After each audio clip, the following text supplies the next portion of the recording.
उस बैंक में या इस बैंक में खोलूं मैं खाता किस बैंक में?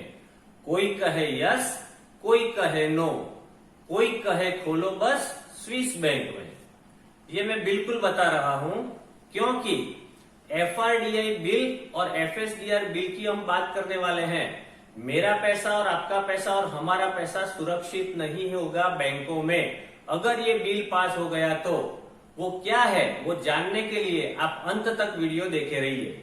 आप है आशीष शाह के साथ, 2020 में भी आने की संभावना है। तो हमें सबको एकजुट होके ये देखना है कि इसको कैसे रिड्यूस करें या इस पे क्या प्रावधान में चेंज हो जाए या इसको कैसे प्रोटेस्ट करें।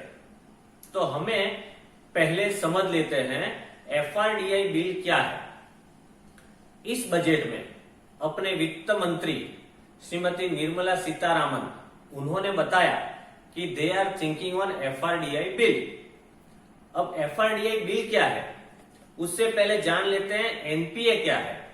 जितनी भी बैंक है उतनी बैंकों में नॉन परफॉर्मिंग एसेट्स, आपको पता ही है कोविड-19 से पहले और कोविड-19 के बाद एफआरडीआई की अगर हम बात करें और एनपीए की बात करें तो वो करीबन टोटल बैंकिंग सेक्टर की बात करें तो करीबन 12 लाख करोड़ है।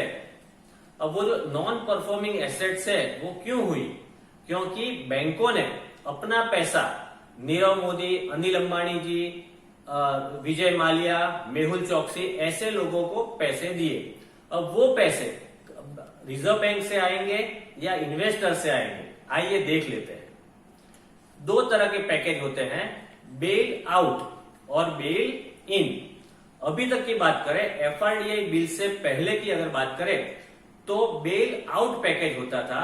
इसका मतलब था अगर बैंकों को पैसे की जरूरत है तो गवर्नमेंट टैक्स पेयर के पैसे बैंकों के देते थे, तो उसको कहते हैं बेल आउट। यानी हमारे जैसे टैक्स पेयर के पैसे हम बैंक में देते थे और आरबीआई थ्रू देते थे और आरबीआई उनको बैंकों को सपोर्ट करती थी।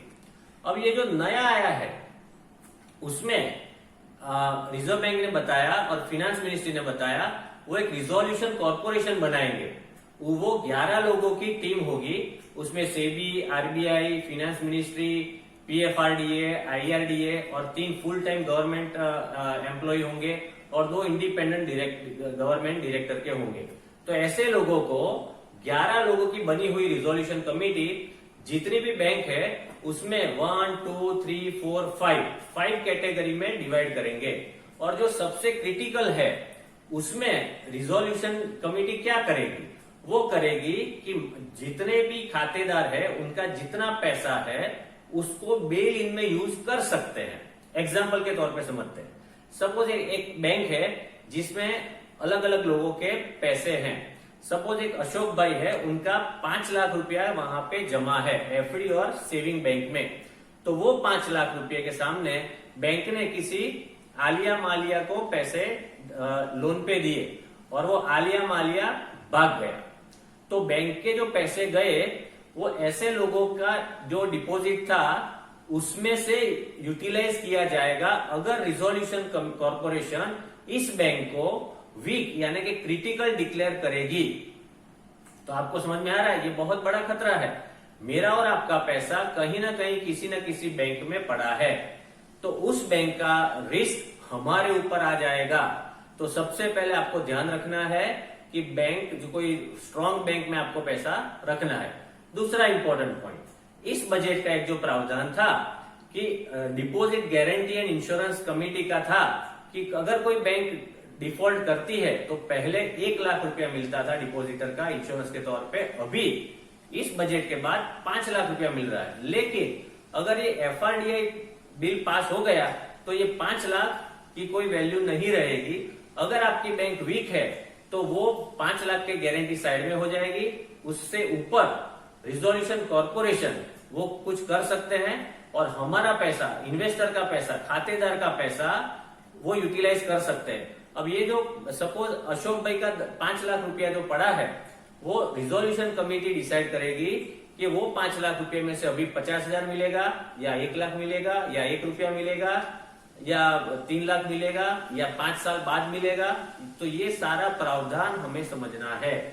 ये बिल आने से पहले हमें प्रोटेस्ट करना है और सबसे पहले ये डिसाइड करना है कि कुछ भी करके ये बिल ना आए, अदरवाइज हमारे सारे लोगों का पैसा बहुत बड़ी रिस्क में आ सकता है। और ये हुआ था, ये ट्रेंड हुआ है फॉरेन से। 2008 में जब सब प्राइम क्राइसिस थी, तब वहां की बात करते हैं यूएसए की, तो वहां पे लेमन ब्रदर्स थे जो वो डिफॉल्ट हो गए थे, तो उनका पैसा, जो इन्वेस्टर का पैसा था, वो बेल इन में यूटिलाइज किया गया। तो हमें ये ध्यान रखना है, जब भी ऐसा कोई बिल आने की संभावना है, तब इस बिल में आपको प्रोटेस्ट करना है। जिन को इसके बारे में कुछ इंफॉर्मेशन नहीं है, आप मुझे ईमेल कर सकते हैं। मैं ईमेल पे इसकी सारी डिटेल आपको भेजूंगा और आपको प्रोटेस्ट करना है अगर, तो भी आप कर सकते हैं।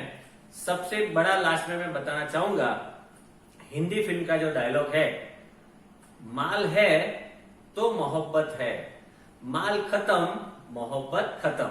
तो आपको यही ध्यान रखना है, आपके पैसे की चिंता आपको होनी चाहिए।